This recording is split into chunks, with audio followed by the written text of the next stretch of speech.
প্রিয় স্নেহের ফোর্থ সেমিস্টারের ছাত্রছাত্রীরা, আজকের এই ভিডিওতে আমি তোমাদের আলোচনা করব তোমাদের যে এডুকেশান যে জেনারেল পেপার যারা পড়ছো নিয়ে, যাদের CC4 এবং CC5 দুটো পেপারই পরীক্ষা দিতে হবে তোমরা জানো। তো আজকের এই ভিডিওতে আমি CC4 পেপার, যেটি হচ্ছে এডুকেশনাল অর্গানাইজেশন অ্যান্ড প্ল্যানিং, এই সাবজেক্ট থেকে আমি তোমাদের গুরুত্বপূর্ণ 2 নম্বরের প্রশ্ন এবং উত্তর নিয়ে আলোচনা করব। তো ভিডিওটি প্রথম থেকে শেষ পর্যন্ত একটু মনোযোগ সহকারে শুনো এবং ভিডিওতে বলা প্রত্যেকটি প্রশ্নের উত্তরগুলো ভালো করে যেও। তো দেখো, প্রথম প্রশ্ন রয়েছে এখানে, সংগঠন কাকে বলে? যখন একাধিক ব্যক্তি একটি নির্দিষ্ট লক্ষ্য অর্জনের উদ্দেশ্যে যৌথভাবে কাজ করে এবং তাদের দায়িত্ব, কর্তব্য ও সম্পদ সুশৃঙ্খলভাবে ভাগ করে নেয়, তখন তাকে সংগঠন বলে। উদাহরণ: একটি বিদ্যালয়ের প্রধান শিক্ষক, শিক্ষক কর্মচারী ও ছাত্ররা নির্দিষ্ট নিয়ম ও দায়িত্ব অনুযায়ী কাজ করে, এটি একটি সংগঠন। সংগঠনের বিভিন্ন ধাপগুলি উল্লেখ করো।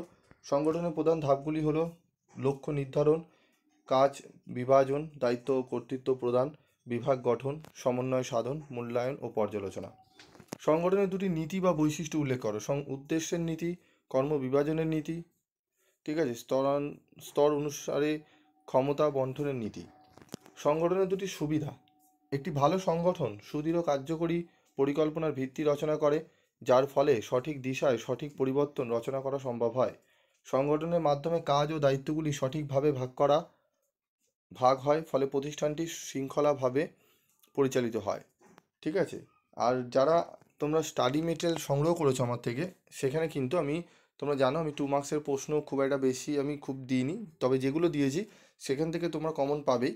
ঠিক আছে, মাত্র আমি 15টা মতো দিয়েছি। ঠিক আছে, সেখান থেকে তোমরা কমন পাবে। এখানেও আমি বেশ কিছু প্রশ্নের উত্তরগুলো নিয়ে আলোচনা করছি এবং বড় 5-এর যেগুলো যেইভাবে করে দিয়েছি আমি চ্যাপ্টার ওয়াইজ, সেইগুলো পড়লে এবং 10-এরগুলো পড়লে সেখান থেকেই তোমরা 2গুলো হয়ে যায়। ঠিক আছে, তবুও আমি আলাদা করে ছোটো ছোটো করে দিয়েছি উত্তরগুলো, যাতে তোমরা খুব সহজে লিখে ভালো নাম্বার তুলতে পারো। ঠিক আছে, এবং যারা স্টাডি মেটেরিয়াল নাওনি, কোনো অসুবিধা নেই, তোমরা এই চ্যানেলের মারফতে এই উত্তরগুলো ভালো করে নাও। এবং যারা বই কিনেছো, টেক্সট বই ভালো করে খুঁটিয়ে পড়বে, বা টেক্সট বইতে কোনো উত্তর যদি আমার প্রশ্ন যে সাজেশান দিয়েছি সেগুলো যদি তোমরা না পেয়ে থাকো, আমাকে জানাবে, আমি সেই উত্তরটি তোমাদের করে দেবো।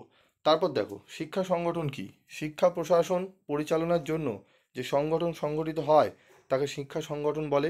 এটি 2 প্রকারের হয়ে থাকে: রৈখিক সংগঠন এবং প্রত্যঙ্গ, ঠিক আছে, ভিত্তিক সংগঠন, প্রত্যক্ষ ভিত্তিক। ঠিক আছে, তারপর দেখো, বিদ্যালয় সংগঠন বলতে কি বোঝো?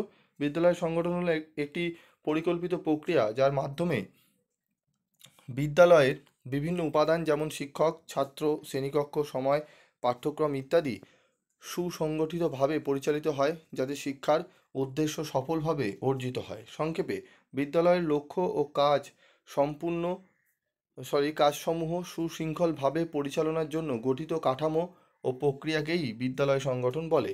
বিদ্যালয় সংগঠনের দুটি লক্ষ্য বা উদ্দেশ্য লক্ষ্য: শিক্ষার কার্যকর পরিচালনা নিশ্চিত করা, ছাত্রদের সর্বাঙ্গীন বিকাশ সাধন। বিদ্যালয় প্ল্যান কি? বিদ্যালয় প্ল্যান বলতে বিদ্যালয়ের ভৌত অবকাঠামো বোঝায়, যার মধ্যে রয়েছে স্কুলের ভবন, শ্রেণীকক্ষ, লাইব্রেরি, বিজ্ঞানাগার, খেলার মাঠ, আসবাবপত্র, পানীয় জলের ব্যবস্থা, শৌচাগার ইত্যাদি। সংক্ষেপে যদি বলি, বিদ্যালয় প্ল্যান হলো বিদ্যালয়ের সব স্থাপনা ও ভৌত সুবিধা সমূহের সম্মিলিত রূপ।